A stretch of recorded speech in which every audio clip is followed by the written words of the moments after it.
I'm Elena Cross, 35, and the day my mother died, I found a letter she wrote to my uncle 9 years earlier.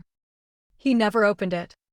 Inside the envelope were two things: a copy of a will amendment and a copy of a $1 check.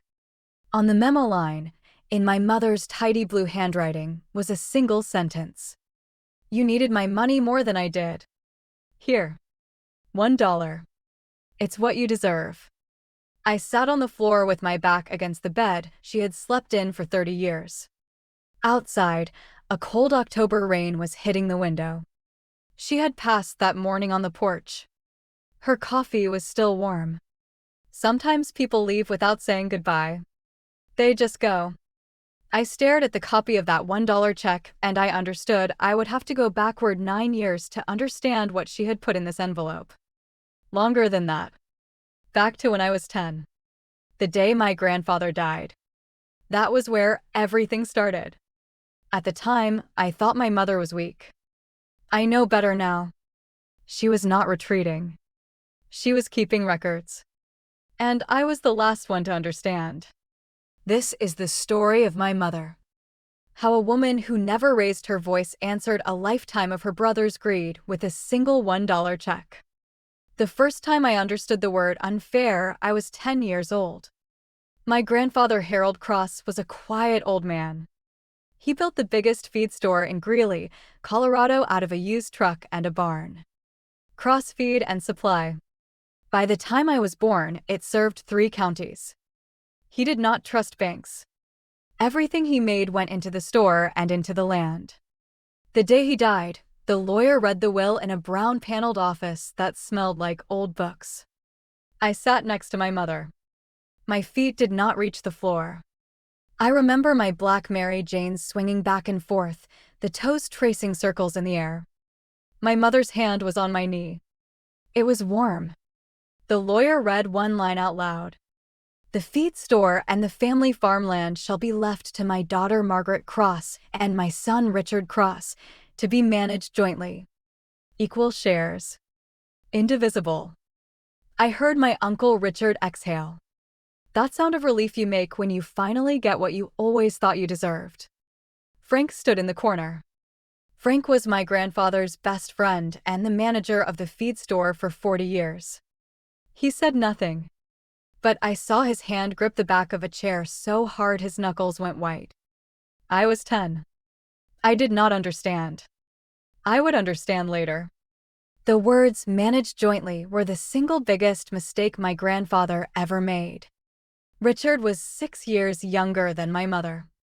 From childhood, everything went in the same order. My mother did it first. Worked first. Saved first. Hauled feed bags for my grandfather first. Then Richard reached out his hand. My grandfather's last words to my mother were, "Help your brother." Not, "Take care of your brother." Help your brother. As if Richard was her second child. She nodded. She did not speak. She just looked out the window. That was the fall of 1999. I was too young to understand what that nod meant. I know now. It was the beginning of a contract she never signed but was forced to honor for the rest of her life. Every family has that one relative who makes your throat tighten every time you see him. In our family, that was Richard. He was tall. His laugh was loud. He slapped your shoulder with just enough force to hurt. He came to our house empty-handed every time. He left carrying something. A tool. A bag of my mother's cookies. A check marked temporary loan that no one ever expected him to repay. I was 15 the day I came home from school and found my mother sitting at the kitchen counter in the dark. She had not turned on the lights. I asked her what was wrong. She said Richard had changed the registration of the feed store into his own name. Just his. Cross Feed and Supply was now legally Richard Cross, sole proprietor. How can he do that? He hired the bookkeeper. She filed the paperwork. I did not find out for 3 months. There is no notification when someone changes a registration at the Secretary of State's office. Then we sue him. She turned her head and looked at me. Her eyes in the dim light were dark brown, the color of tea that has steeped too long. Elena, if I sue him, what will he say?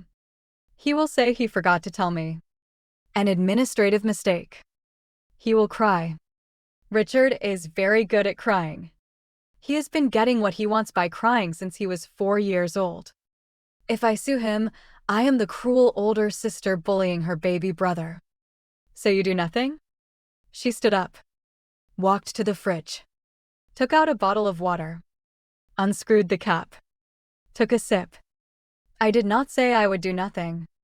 What are you going to do? She set the bottle down on the counter. It made a small thud. Wait. For what? For him to believe he has won. For him to stop watching me. And then I will do what needs to be done. My 15-year-old brain could not process that. I thought waiting was another word for giving up. I thought my mother was weak. I carried that misunderstanding for years. I was 16 when something happened that I have never forgotten. The south end of my grandfather's farm had a grove of birch trees. When I was little, it was my favorite place in the world. In the fall, the birches turned gold. Not a normal gold. A kind of glowing gold, like the sun had melted and poured itself down the trunks. Every September when my grandfather was alive, he would take my hand and walk me through those trees. He leaned on his cane. I ran ahead. He would call out, "Elena, slow down. The trees are not going anywhere." Richard sold that grove. Not the whole farm. Just the 10 acres with the birch trees. He sold it to a developer. The developer cut down every tree in 3 weeks. I rode my bike out to see it afterward. Tree stumps. Everywhere. Sunlight slamming down onto bare dirt with nothing to soften it. The air did not smell like birch bark anymore. It smelled like cut wood and diesel. I biked home. My mother was in the kitchen. I said he sold the birch grove. She was chopping carrots. The knife stopped. For maybe 3 seconds. Then it started again. How much did he get? I do not know. Did it go into his account? Yes. She pushed the chopped carrots into the bowl. She turned on the faucet to wash her hands. The water was loud. Mom. Yes. How much longer are you going to wait? She turned off the water. Dried her hands on the towel. Turned around and looked at me. She said something I still remember, word for word, 16 years later. Elena, some trees take 20 years to grow. It takes 1 afternoon to cut them down. Richard is the man with the saw. I am not going to be the woman with the saw. I am going to be the woman who walks back into the grove when you are old enough to bring your own children. The trees will be tall again by then. He cannot cut down what keeps growing. I did not understand that at 16. All I could think about was the birch stumps and the smell of fresh diesel. But now, at 35, I understand exactly what she meant.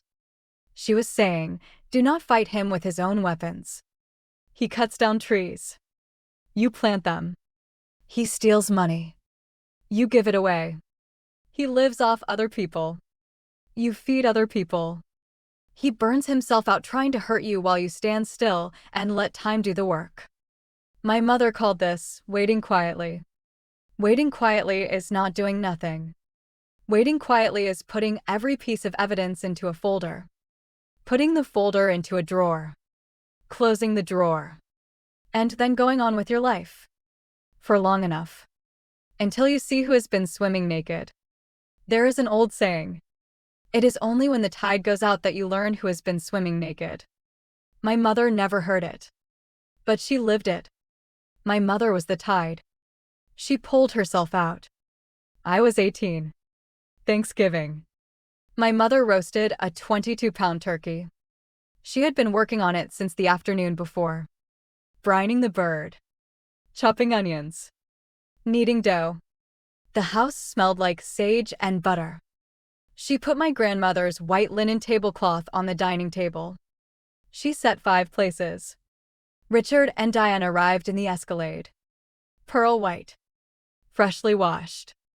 Diane stepped down from the passenger seat holding her signature sweet potato pie and wearing heels that cost more than my mother made in a year. Kyle followed. He walked straight to the television and turned it on. Did not speak to my mother. Did not speak to me. At the dinner table, Richard poured his third glass of red wine and made his announcement. He had sold 10 acres on the south end of the farm. The proceeds were in his personal investment account. He emphasized personal investment account and winked at Diane. Diane smiled. She said, "It is not like Margaret drives out to the farm anyway." Then she took a bite of turkey and added, "Why would a woman drive out to a farm? It is not her money anymore." My mother kept carving the turkey. She said, "Congratulations." "What color is the car?" Richard said, "Pearl white. 0% financing. Paid in full." My mother nodded. She put a slice of turkey on my plate. "Eat more. You have gotten too thin at school." After dinner, Richard and Diane sat in the living room. They drank coffee, watched television. Diane put her feet up on the coffee table. Her heels scratched the walnut surface my mother had polished 3 times. My mother saw it. She said nothing. When they left, I stood at the door and watched the Escalade's taillights disappear around the corner. Then I turned to my mother. "You did not say a single thing. He sat at your table and ate your turkey and drank your wine and told you he sold your father's land to buy a pearl white Escalade. And all you asked was what color it was." My mother loaded the last plate into the sink. She did not turn around. "Elena." "What? What do you think I should have done? Shouted at him? Thrown a plate? Cried? At least let him know you are unhappy." She turned around. Her face was calm. But if you looked closer, if you had spent 18 years learning your mother's face, you could see something very cold at the bottom of her eyes. Still water in winter. Nothing on the surface. Everything underneath. Richard is very happy right now. His car is new. His wife is smiling. He believes he has won. Let him be happy. The happier he is, the more relaxed he becomes. The more relaxed he becomes, the more mistakes he makes. What mistakes? He never makes mistakes. He keeps getting away with everything. She cut me off. Her voice was not loud, but it was steady. A stone holding down a tablecloth in the wind. His biggest mistake is that he has never once considered me a threat. She pressed the button on the dishwasher. The machine hummed to life. He thinks I am a woman in need of protection. Let him. Do you know why good poker players never show their cards? Why? Because when your opponent does not know what you are holding, he plays as if you have nothing. He celebrates before he should. And then at the end, you turn your cards over. You have been holding aces the whole time. Do you have aces? She walked past me. She reached up and touched my hair. Her hand still smelled like dish soap. She smelled like dish soap every Thanksgiving. She refused to use the dishwasher for the good plates. Said they were her grandmother's and she was not going to let a machine eat them. So she washed everything by hand. Every Thanksgiving. Standing at the sink with her sleeves rolled up while Richard and Diane drank her coffee in the next room and never once offered to help. "Almost," she said again. And then she went upstairs. I stood in the kitchen alone. The dishwasher was running. The good plates were drying on the rack. The scratch Diane's heel had left on the coffee table was still there. I ran my finger over it. The walnut was grooved. Permanent. Some marks do not come out. Some marks you just have to live with. My mother had been living with marks Richard left on her for 56 years. And she had not once raised her voice. That night I could not sleep. I went downstairs at 2 in the morning to get a glass of water. My mother was sitting at the kitchen table in the dark. She was not drinking coffee. She was just sitting there, staring at nothing. I sat down across from her. She did not look at me, but she spoke. He was 4 years old when our father first told me to take care of him. 4 years old. I was 10. I have been taking care of him for 52 years. I am done. I was 20. I was in graduate school in Denver. Journalism. I wanted to be the kind of reporter who exposed the truth about corrupt people. That is ironic now, looking back. I spent 20 years wanting to expose the world's truths, and I could not see the truth in my own house. Sitting in my mother's filing cabinet.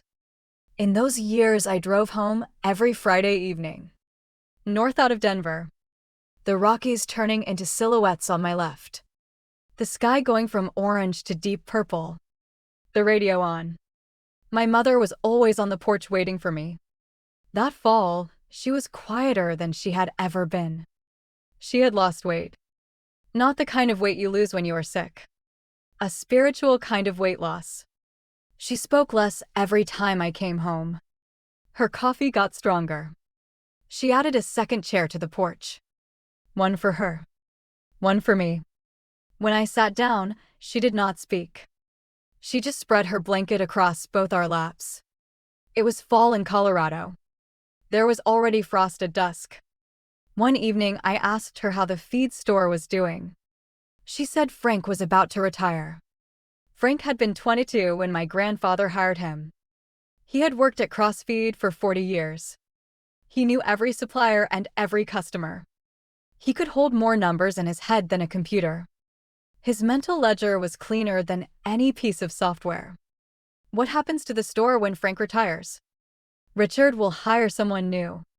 Do you trust who he hires? My mother took a sip of coffee. The steam rose in the cold air like a small private cloud. Before Frank retires, he did something for me. He made copies of 5 years of purchase orders. Every single one.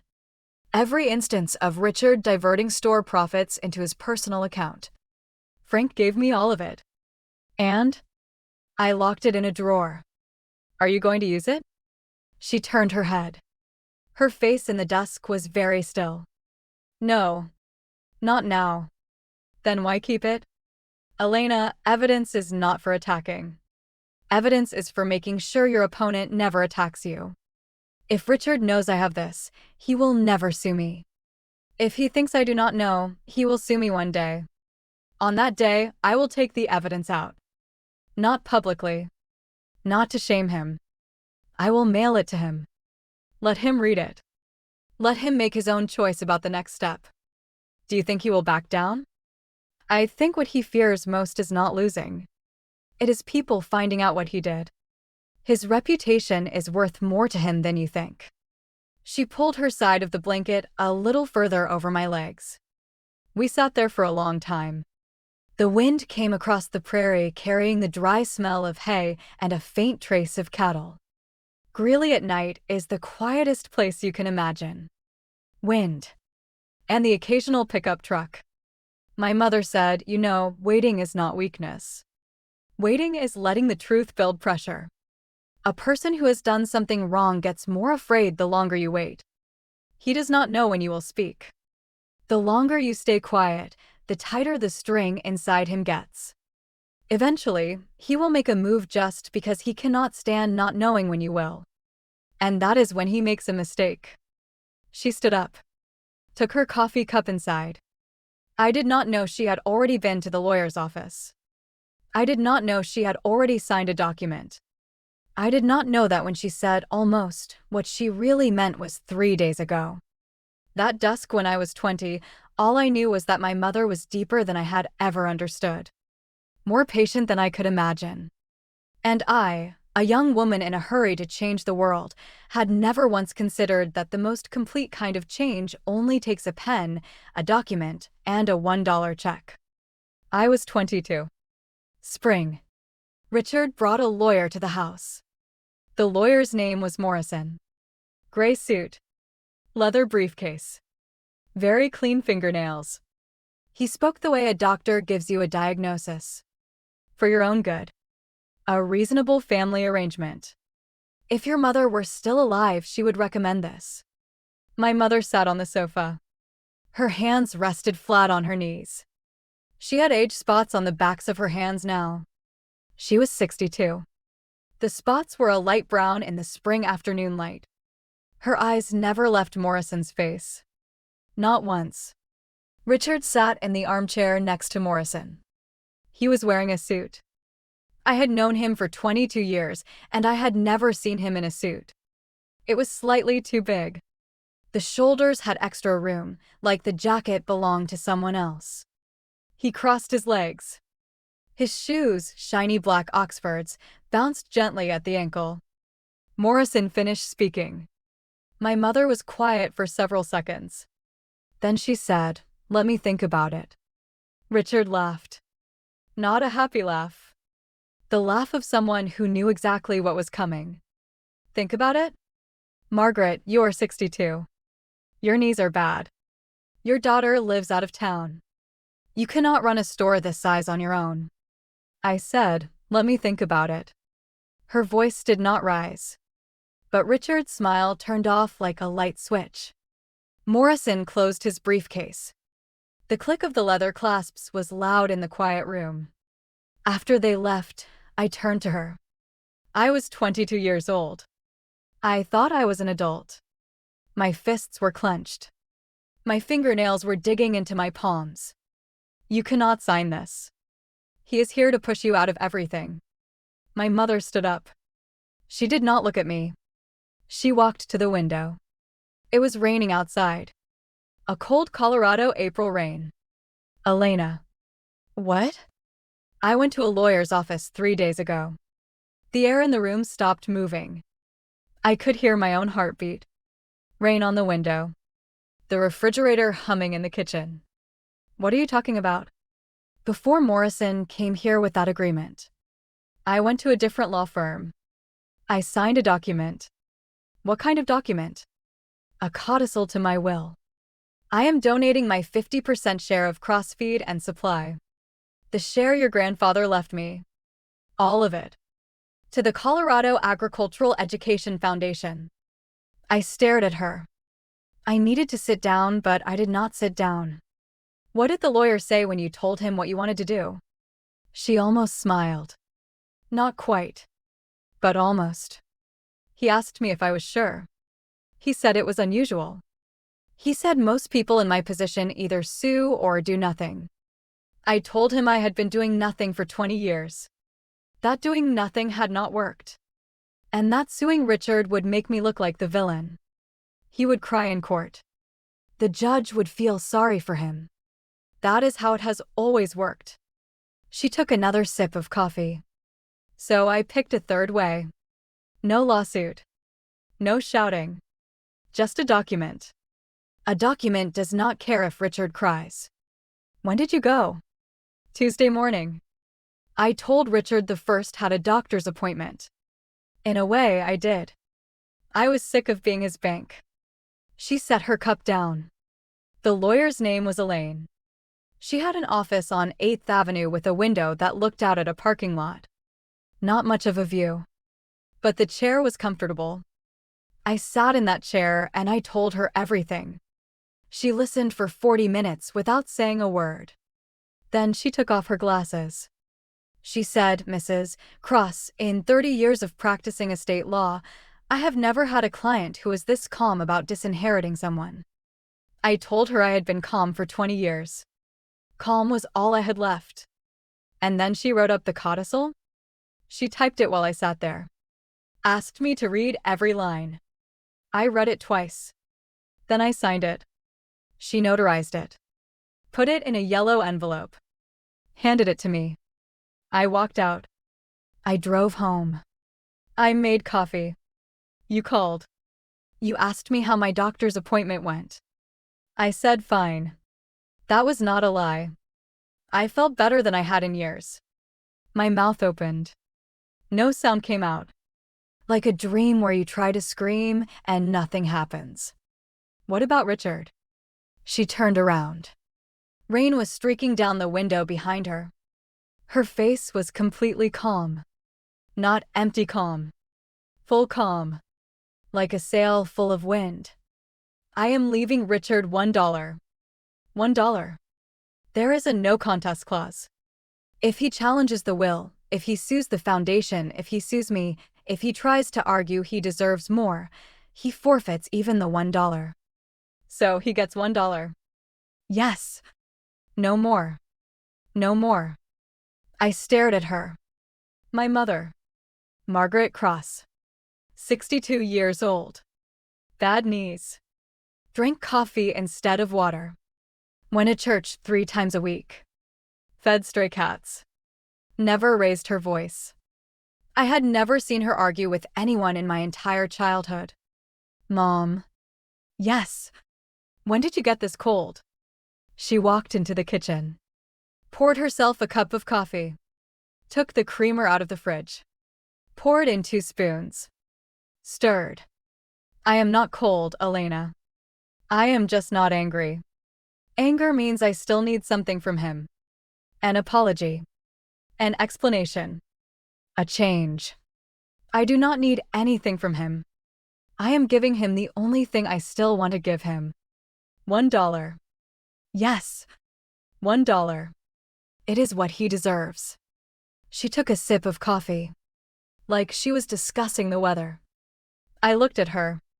In that moment, with the coffee maker ticking and the rain outside and my mother's face perfectly still, I felt like I was seeing her for the first time in 22 years. Not seeing my mother. Seeing a woman. A quiet woman. Standing inside a fortress she had built herself. The gates were closed. The moat was deep. And the fortress had taken her more than 10 years to build. I had not seen it. Nobody had. Aren't you afraid he will come after you? I asked. He will. What will you do? I will mail him the evidence. What evidence? Frank's 52 pages of purchase records. The bank statements showing the diverted profits. And a letter. What will the letter say? She set her coffee cup on the counter. The sound was very soft. Almost nothing. Dear Richard. If you proceed, these go to the court. If you stop, they stay in my file cabinet. Your choice. Do you think he will choose to fight? No. How can you be sure? Because his greatest fear, deeper than being poor, is people knowing how he got rich. His reputation is his bulletproof vest. I am taking the vest off. Underneath, he is wearing an undershirt. She walked to the sofa. Sat down. Picked up the book she had been reading. Turned a page. I wanted to say something. Anything. My throat felt stuffed with cotton. Finally, I said something stupid. Do you regret it? She did not look up. Regret what? Waiting so long. She put the book down. She looked at me. Her eyes were deep and still. The full weight of a woman who had lived 62 years in silence. Elena, I do not regret it. I waited not because I did not know how to fight back. I waited until my counterattack was irreversible. You want to win against someone, you shout at them. You want someone to never touch you again, you use documents. Documents do not get angry. Documents do not hesitate. Documents do not get soft when the other person cries. Documents are documents. So you chose documents. I did not choose documents. Documents never betray me. Outside, the rain kept falling. The 9 years after that. Richard knew nothing. He did not know my mother had changed her will. He believed the agreement Morrison brought was her surrender. He did not know that agreement was legally meaningless because the assets it transferred no longer existed. They belonged to a foundation. Not to my mother. Not to the Cross family. I asked my mother once, during one of my visits home from Denver, whether she ever felt the urge to tell him. Just to see his face. She shook her head. The longer he does not know, the more time he has to show everyone exactly who he is. I am not hiding a weapon, Elena. I am letting him walk around without knowing the truth is already on file. He cannot outrun a truth he does not know exists. Those 9 years were not empty. They were the years my mother taught me what patience actually is. Not the kind of patience you use when you are waiting in line at the grocery store.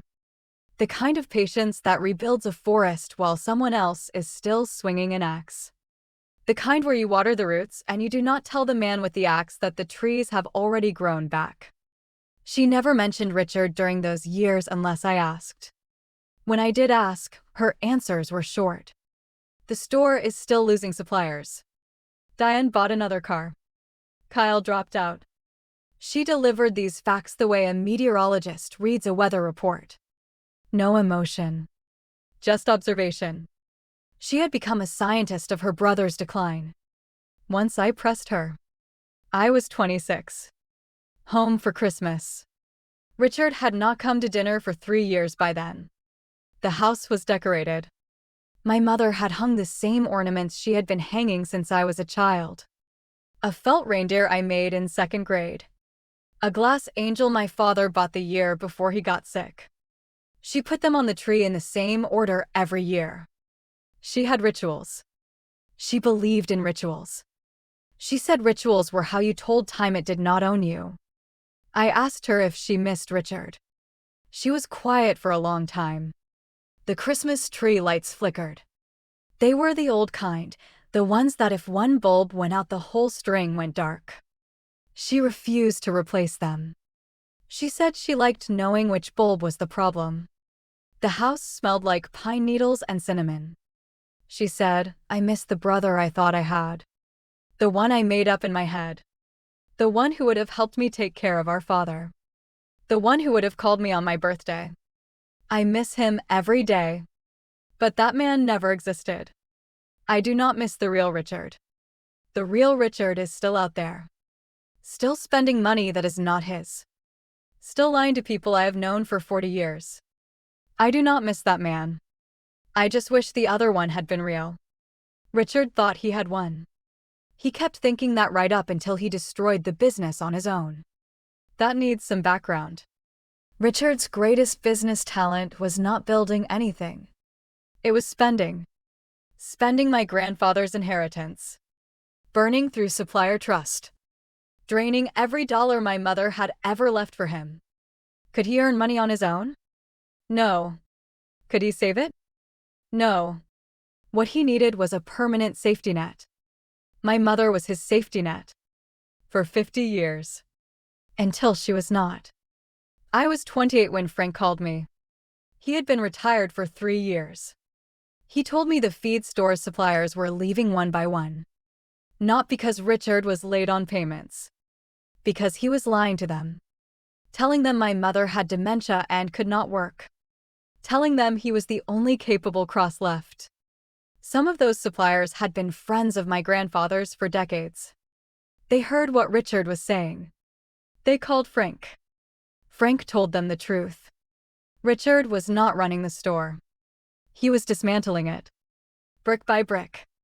I asked Frank, does Richard know his suppliers are walking away? Frank was quiet for a moment. Then he said, Elena, your uncle has no idea how he ever made money. So he cannot possibly know why he is losing it. By the time he figures it out, there will be nothing left. 3 years after that, Richard sold what was left of the farmland. Sold his own house. Diane left him and moved back to her parents. Kyle dropped out of college. He works nights in an Amazon warehouse now. We do not talk. I was 31 when Richard finally found out. He was trying to sell the feed store's brand and customer list. The buyer's due diligence team found my mother's foundation donation document from 9 years earlier. 50%. Not in anyone's name in the family. Sitting in an account at a foundation whose phone number Richard could not even find. He called my mother on a Tuesday in July. My phone rang. It was her. Elena. Her voice was as steady as always. An old woman who drinks coffee every afternoon. But I could hear something underneath. A layer of thin ice. Richard called just now. What did he say? He screamed for about 40 seconds. Screamed. Your uncle is 64 years old and he still screams. His first words were, Margaret, when did you? Then, how dare you? Then he used a word I will not repeat. Then he cried. Not the crying of someone who is sorry. The crying of someone who is furious. How dare you do this to me crying? What did you say? I said, Richard, you never needed my money. And? Then I hung up. She was quiet for a moment. I heard her take a sip of coffee. The cup settled back onto the saucer. Elena. He said the word. He finally knows. 9 years. Does it hurt? No. Why not? Because I have been waiting for this call for 22 years. Since the day he put the feed store in his own name.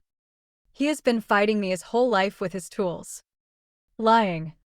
Cheating. Crying. Threatening. I used one thing. A piece of paper. He spent more than 50 years and every tool he had. And he lost. To a piece of paper. Not to me. To paper. What do you think he will do next? He will do what he always does. What is that? He will sue. Are you ready for that? Yes. I have been ready for 9 years. 1 month later. Richard sued. The complaint was hand-delivered to my mother's door. Not an email. Not a phone call. A courier like a victory announcement. My mother signed for it. Her handwriting was steady. No tremor. She spread the 14 pages of the complaint across the kitchen table. Legal terminology everywhere. Wrongful transfer of jointly held property. Breach of fiduciary duty. Fraudulent conveyance. She read through every page slowly, her finger tracking each line like she was following a recipe. When she finished the last page, she closed the complaint. Picked up the phone. Called her lawyer. A man named Tom who had known our family since my grandfather's days. Tom. Send him 3 things. Which 3? A copy of the codicil. He has probably seen it through the buyer's due diligence by now. But let him read it again. Frank's 52 pages of purchase records. And a copy of the $1 check. What should the letter say? My mother thought for a moment. Then she said the words she had been waiting more than 10 years to say. Dear Richard. If you proceed, these go to the court. If you stop, they stay in my file cabinet. Your choice. Tom was quiet for a few seconds. Then he said, Margaret, are you sure? Once this letter goes out, he either withdraws the lawsuit or every piece of evidence becomes public. I know. If he chooses public, he will not. How can you be that certain? Because he is not afraid of losing. He is afraid of people knowing. Richard withdrew the lawsuit in 3 days. He did not call to tell her. He did not apologize. He had his lawyer file the notice of dismissal, and that was it. My mother put the 3 items back in her file cabinet. She closed the drawer. I asked her later if Richard had not withdrawn, would she really have submitted everything to the court? Let him be sued and deposed and publicly humiliated? She looked at me for a moment. Then she said, no. I would not have needed to. He did not need public humiliation. He just needed to know I had it. Knowing was enough. So you were bluffing. It was not a bluff. She set her coffee cup on the table. It was a choice I let him make. He chose to stop. Stopping is what he is best at. Later, I found out from Frank that Richard had called him after the lawsuit was dropped. Richard asked Frank, how much does she have on me? Frank said, enough to put your son through college. Enough to remarry your ex-wife. Enough to make your remaining clients walk away. Enough to get you charged twice. Once civil. Once criminal. Criminal. The way you moved company money into your personal accounts. She kept the records. For 9 years. There was a long silence on the phone. Frank thought Richard had hung up. Then Richard said one thing. She never said anything. What? She never said she had any of this. Frank told me his last words before he hung up the phone. Richard. Just because she does not speak does not mean she does not see. She is the kind of person where the last time you told her you loved her was 40 years ago. After that, she switched to evidence. She switched because evidence never interrupts. Evidence never asks for a loan. Evidence never tells her she is being emotional. Evidence just sits in a folder and waits. And Margaret Cross is the most patient woman I have ever known. After that phone call with Frank, I drove to Greeley. I did not tell my mother I was coming. When I pulled up, she was on the porch with her coffee. She looked at me. She said, "Frank told you." Not a question. I sat down next to her. Spread the blanket across both our laps. We did not speak for an hour. Then she refilled her coffee. She came back out. She said, "He asked me once, your father, before he died. He asked me why I let Richard keep doing it. I told him the same thing I am telling you. I am not letting him do anything. I am watching. And watching is not the same as allowing." What did Dad say? He said I was the most stubborn person he had ever met. Then he kissed my forehead. Then he died. That was 16 years ago. I am still watching, Elena. And Richard is still proving me right. My mother never said I love you to Richard. But she also never said I hate you. She just went quiet. Quiet enough that Richard mistook her silence for weakness. Until the silence opened and a whole filing cabinet of evidence walked out. He thought she had done nothing. She had done everything. She just did not tell him. I was 33 when I finally asked my mother the question I had been carrying for more than 10 years. We were on the porch. Summer evening. The sprinklers were going in the yard next door. A dog was barking somewhere down the block. The kind of evening that feels like it will last forever. I said, "Mom, do you ever wish you had just confronted him? Just once? Just told him exactly what you thought of him?" She took a long time to answer. That was her way. She never rushed a response. She treated questions the way she treated coffee, letting them sit until the flavor was right. "No," she said. Confrontation would have given him something to push against. Richard is like a door that only opens one way. Push on it and it locks. Walk away and eventually it swings open on its own. I did not want to push. I wanted him to walk through on his own and find an empty room. What do you mean, an empty room? I mean, I stopped filling the room with me. With my guilt. With my obligation. I stopped being the sister he could call when he needed money. I stopped being the sister who would nod when he told another lie at Thanksgiving. I did not fight him. I just left. Quietly. One day at a time. And by the time he noticed I was gone, he had already been talking to an empty room for years. She turned her coffee cup in her hands. The cup with the crack in the handle. People think revenge is about making the other person suffer. It is not. Revenge is about making yourself free. I did not care if Richard suffered. I cared if he could still reach me. Once he could not reach me anymore, I was free. That is the only revenge that matters. The sprinklers kept going. The dog stopped barking. The sky turned from blue to purple to black. And I sat next to my mother and finally understood that everything I had ever learned about standing up for yourself was wrong. You do not have to stand up. You just have to stop sitting down. The last chapter. I was 35. December. A Colorado snowstorm. The kind that falls for 3 days. Half a foot on the porch railing. The streets go empty. The world gets very still.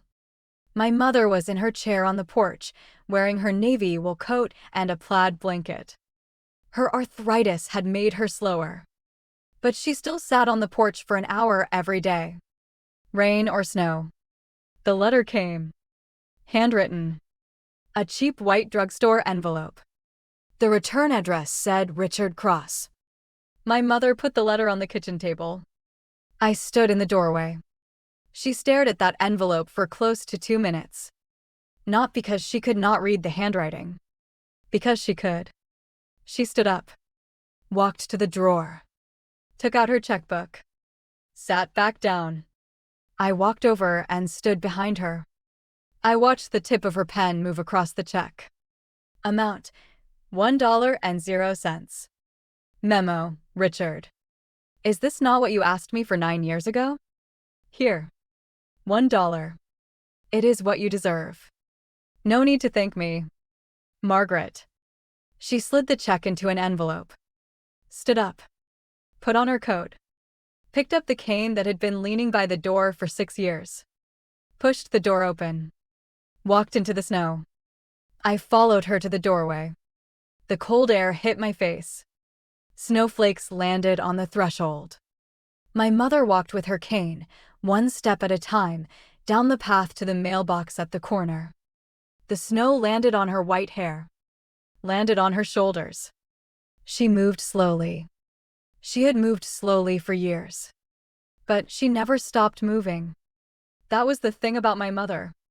She was slow and she was steady and she never stopped. She stood in front of the mailbox, pushed the envelope through the slot, and then she stood there for maybe 5 seconds. Not moving. The snow kept coming. The street was empty. The world was white and silent, and she was the only person in it. Then she turned around and walked back. As she passed me, she looked up. There was water on her face from melted snow. Elena. Yes. Go read your book. I am fine. She walked inside, took off her coat, hung it up, sat back down in her chair, picked up her coffee cup. The coffee was completely cold. She took a sip, did not frown. I stood at the door, watching her. She sat in her chair, perfectly still. Outside, the snow kept falling. Heavier now. That was a December morning. My mother ended the war with a $1 check in the quietest act of revenge I have ever witnessed. She spent 9 years waiting for him to send that begging letter. Then she spent the price of a postage stamp to mail $1 back. Total cost of her operation, 1 stamp. Total return, from the age of 62 onward, she never worried about him again. My mother died on a fall morning. The kind of Colorado blue sky that almost does not look real. Her heart stopped while she was drinking coffee on the porch. The coffee was still warm. I found the letter when I was going through her things. The one Richard sent back. Never opened. The seal was intact. I sat on the floor of her bedroom, leaned against her bed, and opened it. Richard's handwriting was messy. He wrote, "Margaret, I do not deserve to be forgiven." The paper was smeared there. Something wet had landed on it. Maybe a tear. Maybe melted snow from the day he wrote it. He went on. I spent 9 years thinking you would soften. I spent my whole life thinking you would soften. I did not know you had stopped caring. If I had known sooner, maybe I would not have waited until today to write this. But maybe I would have. Because I never believed you could stop loving me. I still do not fully believe it. The last line of the letter. You were right. I never needed your money. My mother never read that. Maybe she did not need to. Maybe she already knew what it would say from the moment she put his first letter on the kitchen table and stared at it for 2 minutes. She just chose not to look. Some people say the strongest woman is the one who never cries. That is not it. The strongest woman is the one you can kneel in front of and confess everything to, and she turns away. Not because she hates you. Because you have become a stranger to her. My mother turned Richard into a stranger. Not with hatred. With a $1 check. I remember something my mother said to me. It was the night of that Thanksgiving when I was 18. After she had washed all the dishes and put away the white linen tablecloth. She was not a woman of many words. So every word she spoke landed with the weight of a stone. Elena, a truly strong woman, does not need to win. She just needs to stop losing. My mother never said she won. But she won. With a piece of paper. With 9 years. With a lifetime of silence. On her gravestone there is only her name and her dates. No epitaph. She does not need one. I put the unopened letter back in the drawer. Then I took a $1 bill out of my wallet. I drove to the cemetery and I placed it on her gravestone. It was not for her to spend. It was to tell her something. I know now, Mom. I know everything. I thought you were too weak. I thought you were afraid to fight back. I thought you let Uncle Richard bully you your whole life. And it turns out you spent 22 years showing him you were never the woman he thought you were. With a $1 check. With a letter you never opened. You were not weak. You were quiet. And you won. I stood up. My mother's coffee cup was still on the arm of her porch chair. Half a sip left at the bottom. Cold now. She had been gone 3 days. I did not wash that cup. I put it back in the cupboard where it belonged. All the other cups in that cupboard are white. Only this one has a thin crack running down the handle. She used it for 15 years. I once asked her why she did not throw it away. She said, "You do not fix every crack. Some cracks hold just fine." Yes, Mom. They do.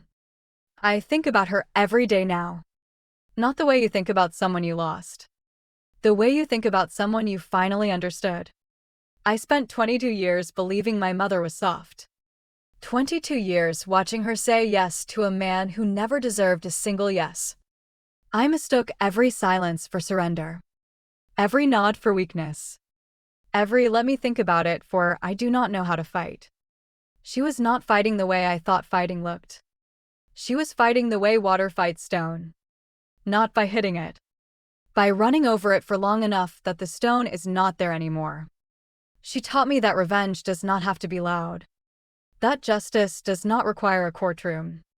That you can answer a lifetime of someone taking from you by giving away the only thing they ever wanted. Richard wanted her money.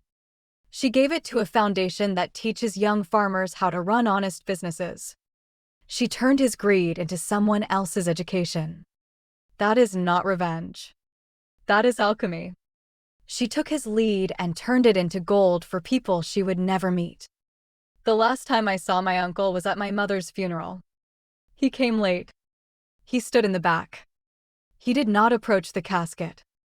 He did not speak to me. I saw him from across the room. He looked smaller than I remembered. Older. He had lost weight. His suit fit him now. That made me sad in a way I did not expect. I walked over to him. He looked at me. His eyes were wet. He opened his mouth. I raised my hand. "I do not need to hear it, Uncle Richard." She already knew what you would say. She just did not need to read the letter. I walked away. I did not look back. I think that is what she would have done. She left me everything. Not the money. There was not much money. The foundation has that. She left me the file cabinet. The one with the purchase records and the codicil and the copy of the $1 check. She left a yellow sticky note on the top drawer. Her handwriting. It said, "Elena, the evidence is yours now. Use it or do not. Either way, the truth does not need to be spoken to be true. Love, Mom." I have not opened the drawer since the funeral. I do not think I will. The truth has already done everything it needed to do. It waited 9 years in that drawer. It does not need me to take it out. Somewhere in Colorado tonight, my mother is not watching. She never needed to.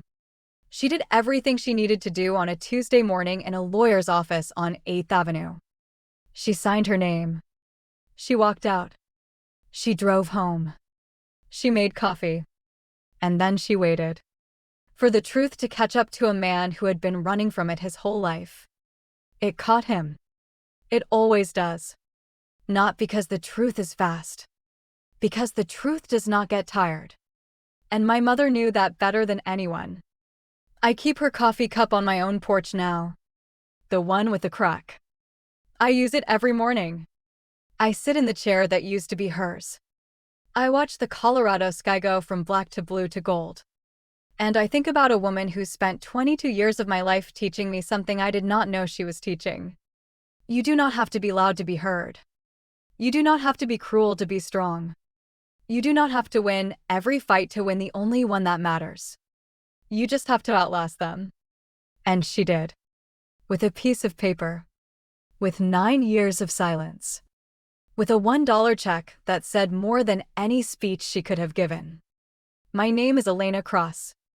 I am 35 years old. And I am the daughter of the quietest woman who ever won.